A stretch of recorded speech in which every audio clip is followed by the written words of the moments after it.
We'd like to introduce you to our virtual AI series. This is the final session in the series, but it is not the least, for sure. We really love having Mark here as he is just a wealth of information to our community. So we know that this session is going to be great. Before I get started, I want everybody to know that this session will be recorded and it will be posted on our website. Give us about 48 to 72 hours to get that up, and you guys will get an email from Eventbrite, from us, just notifying you that it's on our website. Furthermore, there are a lot of different cool resources and opportunities, including grants, other educational materials from past webinars, our AI chatbot, which is now called Be the Source, our directory, and so many other things that you guys can find on our website. Please go and check those things out and follow us on Instagram to stay up to date with everything. But now I'm going to get into introducing our great speaker today. Mark Alexander is a visionary leader and accomplished serial entrepreneur dedicated to fostering innovation in business and community impact. As the founder of Light Tuition and co-founder and CEO of LightRaise, Mark is transforming how students access education and how nonprofits fundraise, providing tools that unlock new opportunities for long-term growth and sustainability. Mark's commitment to service extends beyond business. He serves on the board of directors for Freestar Financial Credit Union and the Armor Women Foundations, where he advocates for financial literacy and empowerment in underserved communities. A proud member and past president of a leading Kiwanis club, Mark has received the prestigious Hickson Award for his contributions to community service and youth development. In recognition of his leadership and impact, Mark was recently named a 2025 Most Valuable Entrepreneur by Corp magazine and previously honored as one of Macomb County's 40 Under 40. He is also a published author, motivational speaker, and a social entrepreneur whose mission is rooted in using technology to drive systemic change. With a unique ability to connect across industries and communities, Mark leads with vision, empathy, and a passion for helping others rise. So, without further ado, I'm going to pass it on to Mark Alexander to lead today's session. Thank you so much, Lauren, and the awesome BTS team that's working behind the scenes. I'm super excited to close out at least this segment for the virtual AI series as we talk about from insight to action using AI to align operations, data, and fundraising strategy. So, who is Mark Alexander? I'm the co-founder and CEO of LightRaise, and LightRaise is a fundraising and compliance operating system for nonprofits. We help organizations raise money, stay compliant, which is very important, and operate professionally without needing a full back office. But most importantly, three key things I always like to highlight. I'm a servant of Christ. It is, especially on this journey as an entrepreneur, is in my faith that's kept me going through the storms. It's been my faith that allows me to serve more than I seek, because as a nonprofit leader and advocate, these are the people who are the backbones of the community. I'm a loving husband. I don't go anywhere where there's virtual, in person, on stage, or speech without talking about my beautiful queen and wife, Aziza Alexander. She is the moon to my sunshine. You all see happy, excited, upbeat Mark, but those days on this journey where I'm tired, exhausted, and sometimes just drained, she's the one that pours into me, that gets me smiling. So any time away from her is a resource and investment that I'm putting to other folks. So I thank you, my amazing queen, for supporting me. And lastly, I'm a successful entrepreneur. The reason why this one is so important is you can swap the term entrepreneur for parent, leader, volunteer, worker, whatever that particular title or role you're serving in. You have to remind yourself every single day, and sometimes every single hour, I'm a successful fill in the blank. Because you can be in a room full of people and still feel alone. So you have to be your biggest champion, your biggest advocate. So I'm a successful Funko to my amazing niece Aubrey, which I'm rocking today. Her number one Funko cup I have. So any uncles out there that's joining today, my sincere apologies. I'm the number one uncle in the world. Thanks to Aubrey. As well as any other role that you're taking place in. Highlight that. Celebrate it, because there's going to come times where you have to remind yourself in those moments. Now, even with this said, there's one thing I want to level set the room on. No matter your faith, your journey, your role that you play, the one thing I've learned is you can teach anybody to do any task, any tool, any role, but you can't teach people to be good people. So everyone that's here today, you're sacrificing time. You can spend this with family, loved ones, on your vision, your work, whatever endeavor you have in your life, but instead you chose to spend some time here with us today. And that's genuinely good people. So I thank you for taking the time to connect with us. So I want to set this up by saying this. My people suffer from a lack of knowledge. The thing I've learned on this journey, especially when it comes to philanthropic work, is you have to do more and more with less and less. And what that now requires us to do is observe and absorb so much more information and data. And it's challenging. When you think about your typical servant leader, you have very small or lean teams. And for some of our for-profit startup companies out there, it's so much that mirrors in the for-profit and nonprofit world, especially in the startup phase. Very lean, you have to be more effective and efficient. And the thing that we don't have time to do is absorb much knowledge. So my people suffer from a lack of knowledge, which we're going to dive in deep in today's session. So what we talked about last time we connected for our first AI series around this topic was protect your privacy. We're going to talk a lot about ChatGPT since this is one of the more popular and easy to use AI software tools out there. But when we talk about protecting your privacy, it's not just with ChatGPT, whether you're downloading the app on your phone, using a tool or a web browser, make sure you're not giving out more information than you should. The last time we connected, we talked about how to change within the settings in ChatGPT so your information isn't used to learn from within the system. So what you do is you go down to your settings, click on data controls, and then at the top you'll see improve the model for everyone. That's where you want to make sure you turn that off so that way it allows the content you're putting in there not to be used to train the system. This also allows audio and video recordings to train models as well. So if you have those off, it at least gives you another layer of protection. Why is this important? Because we talked about this last time. If a tool is free, you are the product. What we've seen, and it was a news release, January the 16th, this big announcement on what they called a lucrative new revenue via ads within ChatGPT. So think about this. The tool was free. Yes, they end up having some different tiers, but the amount of information poured into the system is now going to be used to curate the most fine-tuned and accurate ads geared towards you. With some of us, you probably share some of your more intimate topics and thoughts with the system. Now it knows the best way to advertise towards you. So if a tool is free, you are the product. So keep these in mind. When you're upgrading on your app or phone, check your data privacies. Make sure you're not sharing more than you need to, because the one thing you don't want to become is the product for a big company that always has a substantial amount of information. So again, this allows the content to be used to train their models. It also allows the audio and video recordings to train their models as well. So check these settings. Make sure they're turned off within the ads as well, because this is now on ChatGPT that's free and the next tier up. But now that we got this in place as a good reminder, I want to remind you of this. Be ye transformed by the renewing of your mind. Be ye transformed by the renewing of your mind. A lot of things we're going to dive into today is contrary to what's taught in the industry, but this is where we have to be open-minded to make sure we can be more effective. So changing what you've been possibly taught to now be open to receive a new approach to how you can scale faster in this industry.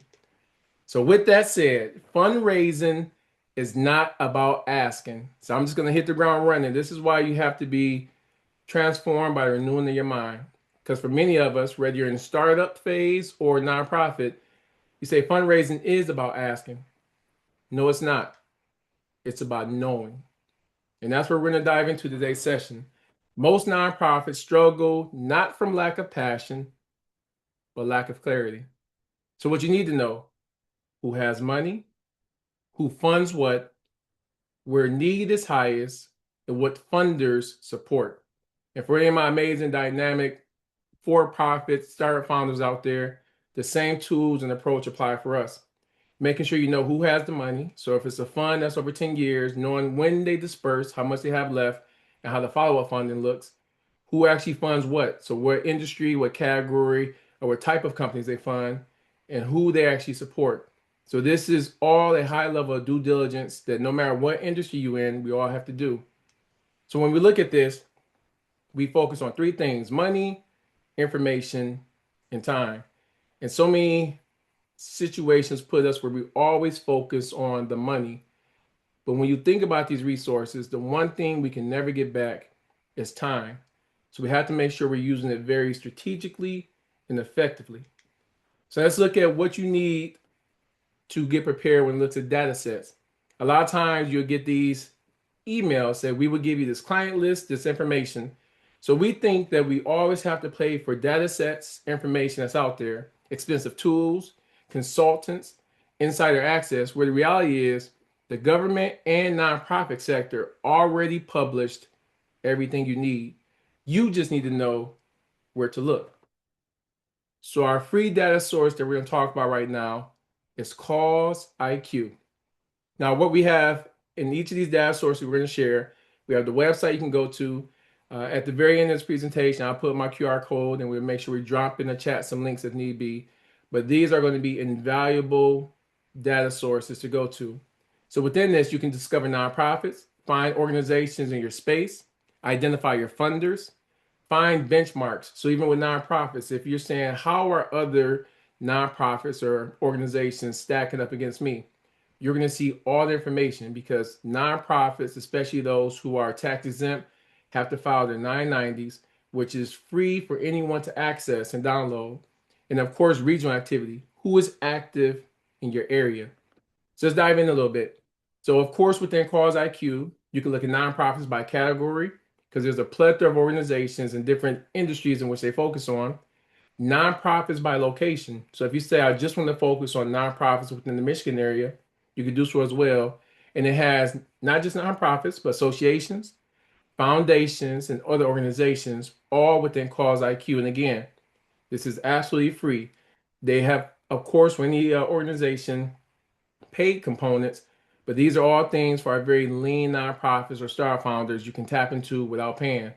So we're going to look at today United Way. Now, I wanted to say all this is free access because I don't want to think you have the inside scoop on United Way. Everyone, even during this presentation, can go to these links, pull up their 990s information, and see all their expenditures that's taking place. So, for the sake of this session, with United Way, we're going to see what do they actually fund, who are the peers that they work with the organization, your county or state, then also what nonprofits are receiving from these organizations and foundations. So within Cause IQ, you can see their revenue, expenses, assets, number of employees, vendors, and more. Now, for our for-profit founders, the reason why this is important because you can see as vendors where they're spending their money and if what you provide aligns with the organization. For our nonprofit leaders, you can see how much money they have, what does their expenditures look like, the net income, because this gives you a better idea of what you can ask for. And now you have the inside details on this foundation. Because the one thing you don't want to look at when we talk about time is applying for grants, applying for information that might not align with the organization, or they might not have the capital to even disperse. So do your due diligence. Cause IQ is a free tool that any of us have access to immediately. So, of course, we talked about ChatGPT because the thing is, we need to leverage technology to be more effective, efficient, and save on time. So, within ChatGPT, I said identify patterns and who funds them, who they fund, and the size of their grants. So, now with this data from Cause IQ, you can put it into the system and get a rundown on all the key information you're going to need. So, now instead of you going after 100 foundations or nonprofits or grants, you can slim it down to your top 10, if not top 5, that you have the best alignment with. So now you're being more effective in the organization you go after and increases your probability of actually securing the funds. So instead of doing 100 grants, you can do 5 and increase your probability of actually receiving that fund. So again, this is Cause IQ. That's our first free data resource that's available. You download the information, you can upload in the chat, and it will scrub the raw data and information, make it clean, easy for you to read to see if it aligns with your organization. Data resource number two, IRS exempt organization search. So, of course, if you go to irs.gov, you can pull up any exempt 501c3 organization anywhere around the US. You can confirm their nonprofit status, check their tax exempt standing, review compliance history. This is very important because you don't want to apply for a grant. You're going to get dispersed in 3 months and find out they haven't been compliant and that grant is now pulled back. So making sure even the funders, yes, they might be perceivably bigger than you, but sometimes you're operating at the same capacity, if not less than you. So gather information. And then also you can investigate the partners and funders. For my for-profit entrepreneurs out there, this is the due diligence you do on funds and investors that they in turn do on you. You have to make sure you're doing your research, making sure you're in line with the opportunities you're going after. So, of course, when we look at the IRS data, it reveals the verified status, the organizational type, because you do have 501c3, 501c4, and there's other categories for nonprofits as well. So you can see the organization type, the public info, which is free for anyone to download, as well as their operational details. Now, while we're still inside the IRS system, we're going to look at the 990 filings. Again, this confirms their status, their revenue, and it gives you a more in-depth detail on where the money is going to prepare yourself to approach them. So, of course, we're looking at United Way. Again, this is free information. You can see who get paid what, the details, because this is something all nonprofits have to file. Again, you go to irs.gov, 990 search, any nonprofit, whether you have their organizational name or their EIN, which is their employee identification number, you can enter that and pull this information to make sure your team has all the data you need to be successful. Now, I might be saying, this is more information, Mark, and I don't have the time. This is where we turn insight into action. So what we did is we downloaded the 990 forms and we turned the IRS records into intelligence. So again, we're not going to no longer approach a partner without knowing all the information we need. So taking this 990, we can put it inside the system and say, okay, AI, here are the official records for this foundation. Can you interpret it real quickly and accurately to tell me what they fund and if I continue to align? So we looked at Cause IQ. We can see all the nonprofits in your industry, the funders out there, as well as those who might be fundraising in your sector. We took this information, went to the IRS, and now we put their 990 form, and we can simply upload this data information to the system for the AI ChatGPT for this particular session with a simple prompt. Now, I'm very comfortable with text, so this all took me a matter of about 15 minutes to do, but the more comfortable you get, the easier you can move, scale, and be more efficient with the technology that's available. So what we did, based off of the following 990 for United Way of Southeast Michigan, are they likely to donate? And we created a fictitious food pantry, the Light Rays Pantry. Are they likely to donate to our food pantry? The response came back, which is important while we take this data, we drop it in, and we can take raw information to give us concise ways to approach it. The response was yes, but the way they give is not as a casual donor. They fund through structured community impact. Imagine the amount of time you now save. If you, as an executive director, are now putting together this grant proposal in the mindset that they're just going to be a typical donor, that information, that time spent would have been in vain because they give through structured community impact. You now have a better way to approach this organization. They're looking at the long time sustainability. So not a one-time grant, a grant that might be over multiple years, 3, 5, and in some scenarios, 10 years. You have a better operational approach to leverage the time or the limited time of you and your team. So let's look at free data source number 4, census.gov. Now, I'm going to pause real quick for any founders in the for-profit space. This is very important for you to leverage as well. If you're looking to find out what product market fit, your customer data information, the same information that the nonprofit leaders are going to use, you can now use to make sure internally, when it comes to your startup, you operate more effectively, you're targeting more strategically, and you're leveraging the one resource that's so finite to us all, time. So within the census.gov, again, another free tool, you can pull up areas based off zip code. You can see the median household income, poverty levels, population density, as well as economic conditions. So for nonprofits, this might be a good way to decide, do we go to this area for funding or do we go to this area for impact? You can now see which sections you need to focus on to help and which sections you might can go to receive the help. So why this matters: high poverty areas, of course, low disposable income. They're going to be the people that might not be able to give to you because they need the resources to make sure their loved ones and families taken care of. This gives you a strategic shift, which is required. You can now focus on institutional funding sources. Lastly, of course, alternative approaches. Whether you're looking at a regional standpoint, a corporate partnership, or a government grant, you now know how you better align which areas to go into, and you have amazing insight. So this next slide might seem a little overwhelming, but this is an insight into what the census data actually extracts. And it shows you it's a plethora of information. This is just within a local zip code within Southeast Michigan, not multiple municipalities, one zip code.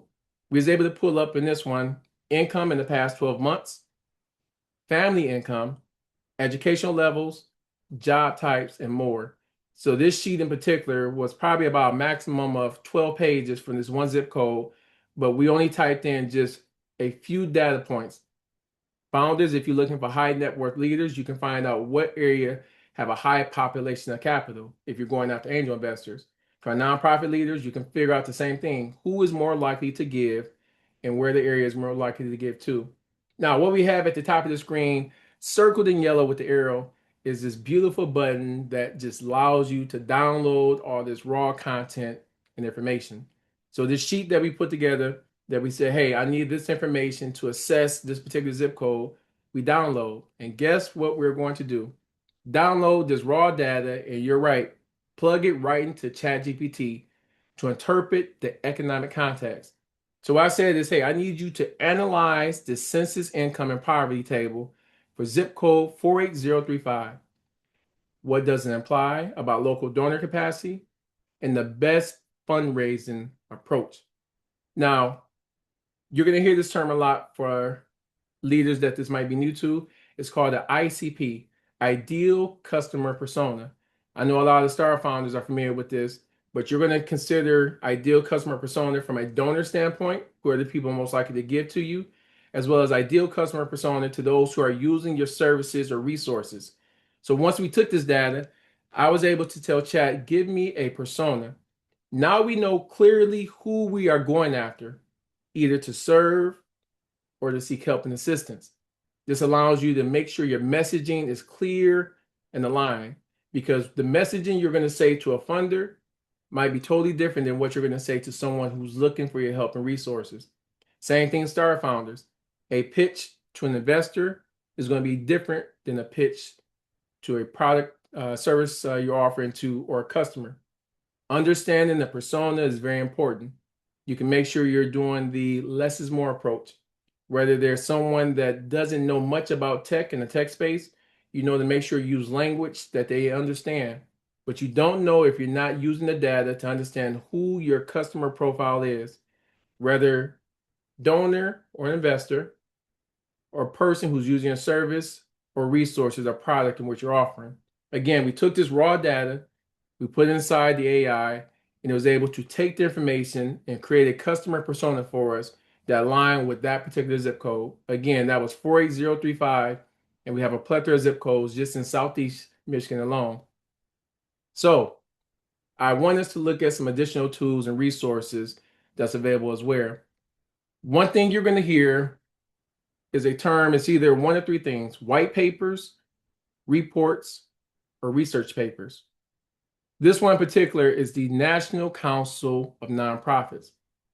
The reason this is so important because these organizations invest thousands, in some scenarios, depending on the industry, millions of dollars to get information on the sector. These are called white papers because you can have access to them. And for this one, United Council of Nonprofits, These are all free. So with this one, it does the industry report. It shows all the registered 501c3 private foundations by subsector. And then what you can even see inside here, human services has over 350,000 plus nonprofits in there. Foundations, it's only 126,000 plus foundations that's registered throughout the system. So when you think about this, you're usually going after the foundations for funding. So now you have a good idea of how many foundations there are. But when you're looking at the market, the need, the ability to potentially collaborate, you can now see all the other nonprofits, at least from the number standpoint, that's out there. And they do a very level deep dive into the data. Again, this is either called a white paper, research, or of course, report paper. As we look more into the National Council of Nonprofits, you can see nonprofits by size. So here's something very interesting. 98% operate with less than $1 million per year. 98% of nonprofits operate with less than $1 million per year. The reason why I want you as nonprofit leaders to remember this, sometimes it can get very challenging. You think you need to be having a very big goal for fundraising, big goal for having the funding, because you see from a media standpoint, all these large organizations raising a massive amount of funding, but 92% operate with less than $1 million. And we look at this, 50% have less than 1 month of cash reserves. This is why it's so important from a nonprofit sector and even to our amazing startup founders out there. When you're operating with less, it minimizes your capacity to be creative. So the more information we have, the more strategic we can be, and one, mentally reducing our stress, calming ourselves, but building our business acumen to leverage resources, take advantage of tools, and find out how to scale and be successful. So if you have a 50% nonprofits with 1 month cash reserve, they're always fundraising. And if you're always fundraising, it's taken away from being mission oriented, which is an important thing. Last thing we want to look at when it comes to the National Council of Nonprofits, grants. This is the flow of grants, which is very important. So grants come from the federal government, states, and of course foundations. So if you look on here, municipalities may receive grants from the government, but they will not, in many instances, provide contracts and not grants to nonprofits. So you can go to them and become a vendor or get a contract, but you can't get a grant. So you want to keep this in mind so you know where you need to go to get the funding and what you seek. So again, this is going to be provided, of course, in recording, but this is the flow of grants. Federal government, states, and foundations, not municipalities. Very important for our nonprofit leaders going after grants, seeking funding, so you can make sure you're going to the right source and not spending unnecessary time on that one. Next tool we just want to look at from a bonus standpoint is Claritas. This pulls in, again, additional local data and insight. So they're very good, as they say, in turning data into growth. So what you can now look at in a small sector, and they give you a map to outline which areas you're going to. Household by income. When you look at the household composition, how many people in the household, how many may be married or without children. So for our nonprofit folks, if you say we serve single family households who have 3 or more children, you now know exactly to pinpoint where the most impact and need is going to be at. You also have population by age. So let's say you're an organization that focuses on senior citizens. You can now see where the high concentration of senior citizens is actually based at. The more data you have, the more effective you can be in being an impactful leader. Then lastly, of course, even population by race. So again, this is another free tool that's out there that doesn't cost anything, that has all the data available to make sure you're effective, strategic in how you do your work and apply your impact. So of course, turning data into actions. So 4 steps insight into action model. Pull free public data. We only talked about 4 sources and we gave you 2 bonus ones, but there are so many free sources that's out there and available. It's just we have to make sure that our amazing leaders have access to it. We suffer for a lack of knowledge. So even with these 6 tools here, leverage them as best as possible. Number 2, interpret with AI. We use ChatGPT for this particular section, but there is a plethora of AI tools out there. Instead of having to read through all the reports, you can upload this raw data, extract information that is most impactful to you and your team, and leverage it. Align internally, match insights to capacity. I know it's very ambitious. We always want to swing for the fences, but sometimes a good punt to get to the next base is going to be important. Building that relationship, making sure the team understands the information you're going after, but making sure as the leaders of the organizations, we understand the capacity, the limited time we have, the information we can maximize to get after the funding that we truly need and seek. Of course, execute strategically. Take informed action. Time is of an essence. So every second spent has to be very intentional and strategic. And of course, as a leader, when you have a team, you want to make sure your team are focused on tasks that's going to be impactful to the organization at the end of the day. So what AI should do for nonprofits? Summarize complex data, which we've seen through this session, identify partners, draft funder aligned language, very important, build strategic documents, and of course, reduce admin burden. What is not best for, and I really want to hit home on these, replace relationships. A lot of times we use these tools to connect with people, but if you've been in the nonprofit sector as long as I have, you understand the power behind relationships. For my startup founders, relationships are invaluable, especially if you're fundraising, you're looking to scale and grow. I have built some amazing relationships that probably 5, 10 years later came back to do something great for me. The way you treat people at the bottom as well as the top is going to be the same way they remember you no matter where you're going in this journey. You're going to have ups and downs, but people are more willing to give to you if you invested the time to build relationships. It's not good for guest funder intent as well as write without clarity. Yes, you can feed AI information, but when you're looking at messaging and creating these engaging aspects, you have to give it data about yourself. What's your speaking style? What language you use? How do you interpret your organization? Because the one thing you don't want to do is ask for it to tell a founder about your organization that has no data points on it. So you have to know your story better than AI in order for AI to craft a messaging tool for you. So what we're going to look at real quick, we leverage, of course, Cause IQ to find our profits. We identified our top funders. We verified via IRS their legitimacy. We checked, of course, some census data. Then we, of course, leveraged ChatGPT. What is the best fundraising strategy on this ecosystem? So how does this look?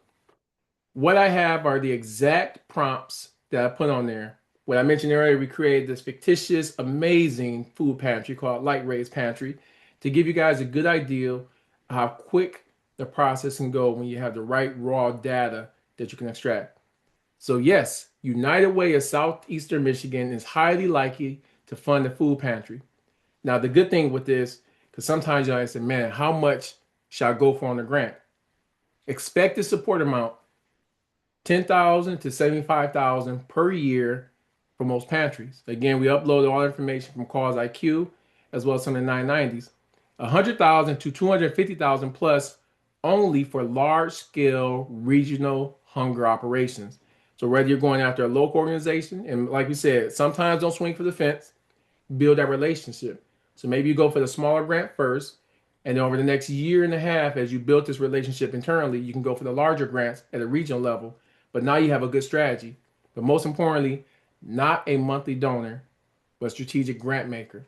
So that way you're not saying I'm going to send donate to us emails to United Way every month. No, you're going to make sure you build a relationship and go after a grant every year.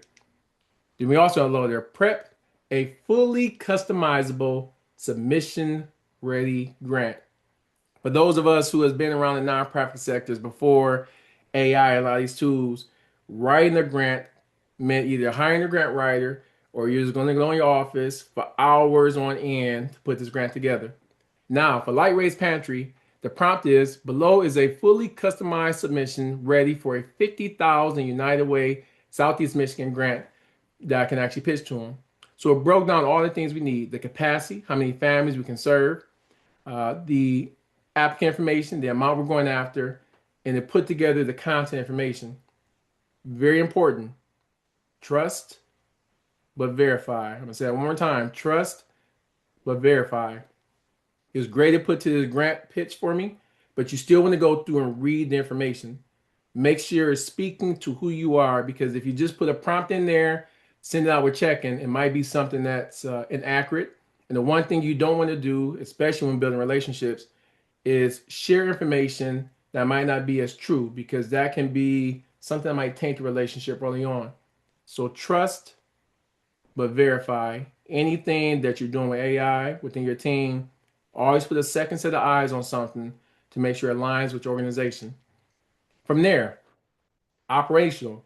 Your team needs to know how and with how they should build these relationships. So those who have been, of course, nonprofit industry for some time understand the power behind relationships, how to prioritize outreach. So there's a 5 bullet point we looked at. Start with partnership teams. So a lot of this email is public. So they will give you the emails. You have the state you intend to apply in, and of course, request your introductory email to the community impact leader. So now you can make the high level connection. Connect with, and they give you the names of those leaders, because nonprofits, a lot of our information is public to the organizations and people out there searching us who also reach out to. So you now have a game plan. Instead of sometimes starting at the entry level, build strategic relationships, connect with them on social media, go to events you're going to know you'll be at. Because guess what? There's an old saying, if you are not at the table, then you're on the table. So if you can build a relationship with someone that can be at the table for you, you now have a voice to vouch for you.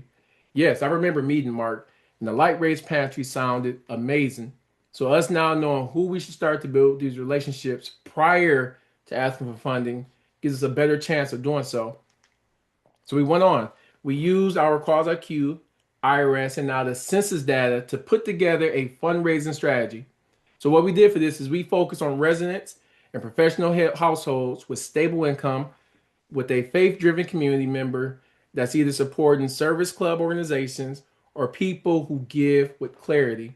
So of course, the 48035 area code, which we use throughout this session, is what we focus on. And what we found out is we can build recurring donor base of a pantry for $250 per month. This is what people were more comfortable based off all the raw data we uploaded donating. So now guess what we have? We have our big funder approach for the long-term partnerships, and we have local recurring revenue from a donation standpoint we can now go into. Same thing for our startup founders out there. Knowing the disposable income allows you to better position your pricing within the area, as well as know what areas you should really focus on from a hyper focus standpoint to get more revenue coming in. So we focus on 48035 to build out a nice recurring donation. So what we did even deeper, now we share with our team the ideal customer persona. So remember before, we took the census data, we put it into chat, and we created this ICP, where they are. So they have an income between 150,000 to 250,000. Their age is anywhere from 45 to 64, and what they value as well as their motivations. And we realized the best channels to reach them is going to be a small, intimate gathering where we're saying we're going to sponsor anywhere between 10 to 20 families per month. Now, just imagine what we have already done up to this point. All this information, again, I'm more comfortable with text, so it took me with this portion probably about a full hour out of the day. Imagine nonprofit leaders, if you can now maximize your time, spend an hour on building a strategy, sit down with the team, you now have more time to focus on impact because our communities need you out there. So we was able to put together this ICP, this approach, and we can now share with the team. Team, here is a snapshot card of everything I want us to focus on and how we're going to go after and approach folks. So now everyone on the team is speaking the exact same messaging, going after the same people, and becoming a lot more effective in their impact. So small teams win through repetition. So what we also did was we created 5 reusable content templates. Family Impact Stack card, Pantry Partner Spotlight, Shelf Story, of course, the monthly gap, partnership proof, and this is something we're going to post weekly, not randomly.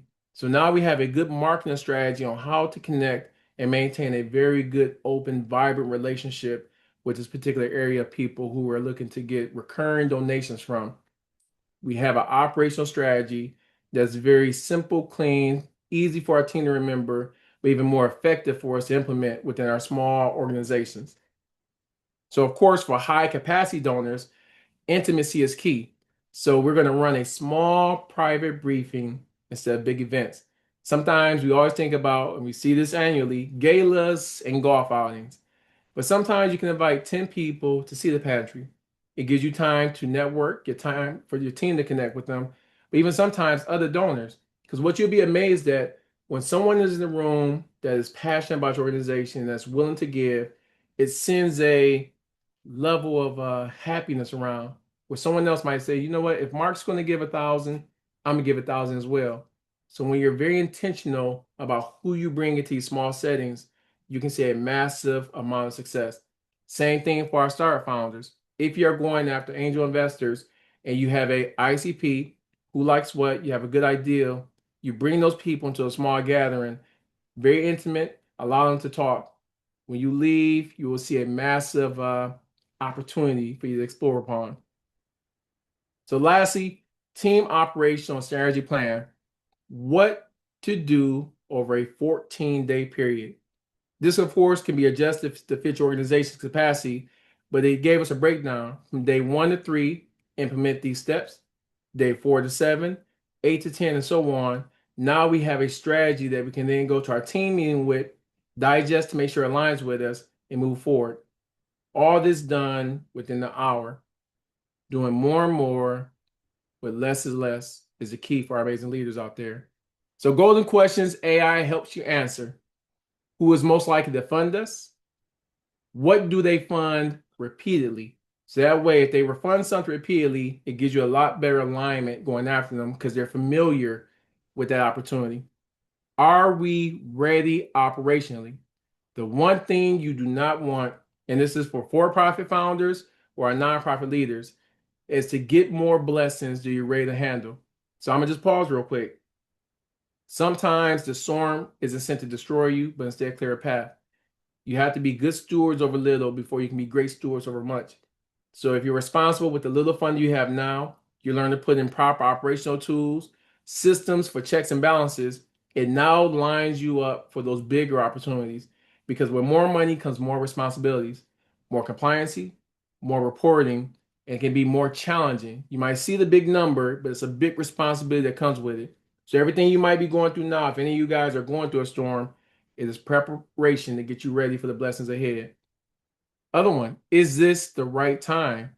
It might not be the right time to receive the funding. Think about this. A lot of nonprofits, their fiscal year starts over October 1. Guess what? The budget is usually being written July 15 or somewhere in that time frame. So you have to find the right time to approach to get the funding that you're looking for and then know when it might be dispersed. And what story does the data support? Storytelling is very important, no matter what industry you're in, but knowing the story behind the numbers only amplifies the story that you're sharing and telling other folks. So, of course, where nonprofits go wrong: fundraising before readiness, grants without research, chasing money, and of course, producing noise, using AI without clarity. Because you can see a lot of messaging out there, but relationships, no matter what tools you have in place, is something that's going to always be invaluable. So again, seeking money without operational clarity, writing proposals without funder knowledge, pursuing funding instead of alignment, and using AI without clarity. So AI does not make you better. Clarity makes you better. AI just gets you there faster. So again, these are some good takeaways I want you to keep in mind. Search your ecosystem. Verify, of course, 3 funders. Pull sensor data. All this is free. Use ChatGPT to interpret data and build strategic memos. And make one decision. Sometimes what holds us back as being great leaders is we have a lot of decisions we have on our plate that we're juggling. With today's session, just make one decision. And when you look a week back later, that one decision's turned into 10 powerful decisions. A month later, turned into 100. And then 5 years on the road, your organization is scaling, growing, and making an impact. All that led from one decision. So even if you're feeling overwhelmed, there's a lot of information to take in, just commit to one decision today. You will thank yourself months, weeks, and sometimes years later. So the thing I want to leave you all with, all work works, even if you don't think it's working. All work works, even if you don't think it's working. Uh, if I'm being honest, there's been a lot of times on these different journeys I've been on where I feel like it's heavy. You got a lot on your plate, a lot you're trying to do. You want to make impact, but you feel like you've been weighed down. But it creates discipline. It creates character. Because something we talked about is the level of humility. Because the same people you pass on your way up would be the same people you pass on your way down. So you have to remember you're always going to have hills and valleys, but be a very humble and what we talked about very early on, good person, and the journey will pave the path for you. So the work you're doing, even if you feel stuck right now, this is all preparation. Maybe even with today's session, you've been spending 10 to 15 hours building something, whereas now you can scale it back, use the tools that we talked about, the free data that's out there, the public information, and AI to now streamline this for you. All work works, even when you don't think it's working. And lastly, I will leave this with you all. Joshua chapter 1. Be strong and of good courage. Even when you look up these words, to be strong, it tells you in the strong concordance in the Hebrew, even to pretend to be strong. For our nonprofit leaders, there's someone in the community that looks to you as the superhero of their life, whether it's through your food pantry, the clothes you donated, or the family supported from a meal standpoint. They look at you as real life superheroes. And that's a tough burden to carry because we as strong leaders go through storms as well. But your strength, even if you have to put on a strong face today, is very important. And that's why it's important for all of us to check in on one another. The smile sometimes hides the worst storms. So just nudge someone and just say, "How are you doing today? I'll be strong for you." And of good courage. When you look this word up, it tells you to even move swiftly. To my star founders, pivot. Sometimes you have to take a step back, self-examination, deep breath to figure out what's the best path and route to go. So be strong and of good courage. And of course, I thank you all again for investing an hour of your time with me. Again, my name is Mark Alexander. I have my QR code that we're going to leave up. Please feel free to reach out to me either via email, social media, as I have the time. And if I'm not spending time with my beautiful queen, Aziza, I would definitely respond, help in any way possible. Because iron sharpens iron. The best way for us to serve the world is first learning how to serve each other. And with that said, I would turn it over to our amazing host, Lauren, from the Black Tech Saturday team. All right. Thank you so much, Mark. My pleasure. Everybody, please be sure to get this information and connect with Mark. Again, he's a wealth of knowledge, and resources. Let's just give him a hand clap in the reactions. I see a few people giving a hand clap. If anybody has any questions, we want to open the floor now, in the Q&A or the chat, whichever is easiest, and we will allow a few minutes to just get into some Q&A. If not, you're free to go if you don't want to stick around, if you have to leave. Again, these recordings will be on our website, as well as any other sessions that you might have missed and you want to check out. But it looks like we have a question. I actually will allow you to come off mute. Where is this? I'm going to allow you to talk, Bertang. Okay. Hi, this is Ratandi. Just a really quick question. He talked about the grants and getting grants for your nonprofit. Do you have like a PowerPoint that could walk us through that? Because I have a nonprofit for kids with special needs, and I'm looking to get them more into technology. Is there like a PowerPoint that I could get to help me walk through that process? I know I do have a few that I can definitely share with you. If you scan the QR code, email me. I can forward over. It's probably going to be in a PDF version, but yes, we That's do fine. have a tool. Yep, we do have a tool that we can share and use, or you can use yourself.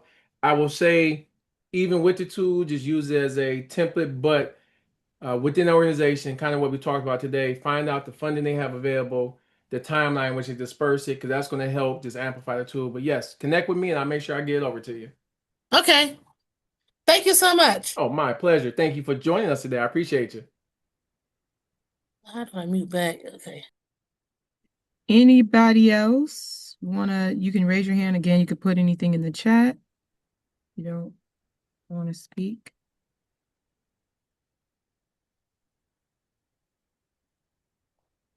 Okay.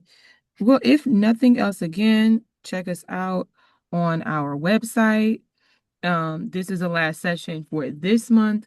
If you want to come and hang out with us in person, this Saturday we're having our Belonging Blueprint Black History Month celebration.